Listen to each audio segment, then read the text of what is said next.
Bonjour. Alors aujourd'hui, je vous propose de travailler l'expression écrite. La correction des phrases, c'est quelque chose qui, quel que soit le niveau, pose problème pour une majorité d'entre vous. Et donc j'ai essayé pour la fin de l'année, puisque nous avons 5 semaines où il n'y a plus à proprement parler de bac à préparer. Donc je vais me consacrer à cela parce que ça vous sera utile pour toute la suite de vos études. Donc on va travailler à partir d'une phrase sur la princesse de Clèves pour voir un petit peu comment on construit des phrases correctes et pour l'instant juste des phrases simples. Phrase simple, on se rappelle qu'il s'agit d'une phrase qui ne comporte qu'un verbe conjugué. Voilà. Alors vous voyez, j'ai pris une phrase au hasard sur un site sur Internet à propos de la princesse de Clèves et j'ai mis les différents groupes de mots que l'on trouve dans une phrase, parce qu'une phrase, finalement, c'est quoi? C'est un ensemble de mots qui sont reliés, entre lesquels on a fait des liens. D'accord? Si je le note ici, ce qui est important dans la phrase, ce sont les liens. Voilà, vous avez donc des groupes de mots et on va voir comment on les relie entre eux. Et donc vous voyez, pour commencer, que j'ai choisi de démarrer par ce groupe de mots-là, Madame de Chartres, parce que si on lit l'ensemble des autres groupes de mots, on voit bien que c'est le sujet de l'action. Et l'action, c'est celle d'introduire. Évidemment, j'ai mis l'action à l'infinitif, mais en fonction du sujet, il va falloir accorder, donner les marques du sujet à notre verbe. Je poursuis. Cette action, elle porte sur quoi? Sur quel objet? Sur sa fille. Madame de Chartres introduit sa fille. Ensuite, vous voyez qu'on peut avoir le lieu de l'action. On a l'objet de l'action, sa fille, on a le lieu, à la cour.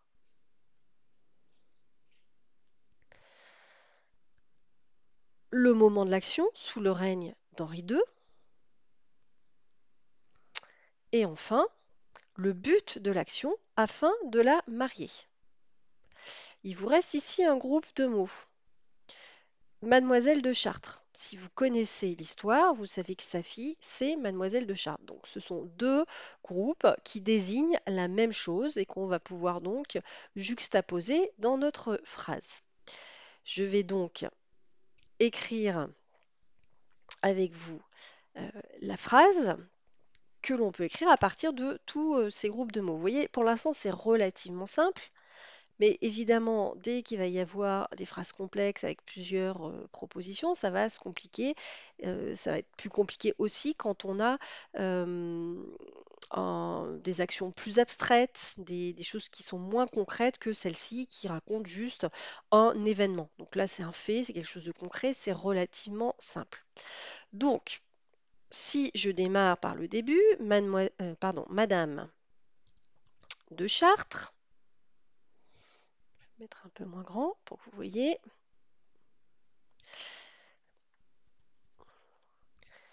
Introduit. Je vous rappelle que les résumés d'œuvres se font au présent. Sa fille à la cour afin de la marier. La phrase là est correcte. Il y a un sujet. Je vais le surligner en jaune. Il y a un verbe. Voilà. Il y a un COD. Il y a un complément circonstanciel de lieu. Et il y a un complément circonstanciel de but. Voilà, comme ça. Il nous reste deux mots, sous le règne d'Henri II et Mademoiselle de Chartres. Alors, Mademoiselle de Chartres, on sait qu'on peut le mettre ici, à côté de sa fille, puisque c'est la même personne. On pourrait éventuellement le mettre avant. Madame de Chartres introduit Mademoiselle de Chartres, sa fille. C'est aussi possible, afin de la marier. Pour le complément circonstanciel de temps, moi, je le mettrai au début de la phrase. On va juste enlever ça. Sous le règne d'Henri II,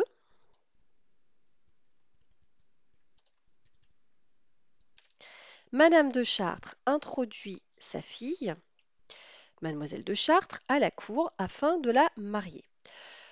Est-ce qu'on peut le mettre ailleurs? Madame de Chartres introduit sa fille, Mademoiselle de Chartres, à la cour afin de la marier sous le règne d'Henri II. C'est possible. Vous savez que les compléments circonstanciels, très souvent, on peut les déplacer. Simplement, si vous faites un résumé d'un texte, eh bien, situer l'action dans le temps, ça peut être pas mal de le faire dès le début, parce que ça permet de donner une information forte dès le début de la phrase. Les informations les plus importantes, ce qu'on va appeler le thème de la phrase dont on va parler, on va les passer plutôt au début de la phrase. Donc il me semble que dans un résumé texte, on mettrait plutôt le complément circonstanciel de lieu qui permet de dater l'action dès le départ. Voilà, c'est un premier exercice. Je vais vous demander de faire des petits exercices pour vérifier que c'est assez simple pour vous. Et je vais vous le faire avec des phrases plus ou moins faciles, c'est-à-dire des phrases simples. Ça peut être des phrases qui portent justement sur une histoire, qui sont concrètes, alors que pour des exercices un peu plus compliqués, ça va être des phrases qui vont manipuler des concepts littéraires, par exemple, donc des notions abstraites. Vous verrez que c'est plus ou moins facile. Donc je vous demande de commencer par faire des petits exercices pour vérifier que déjà vous savez construire une phrase simple et ensuite on passera à la variation de vocabulaire, ce qu'on appelle l'axe paradigmatique, c'est-à-dire que pour une même phrase, on va pouvoir choisir des mots différents et varier un petit peu les formules. Donc on fera ça dans une deuxième vidéo.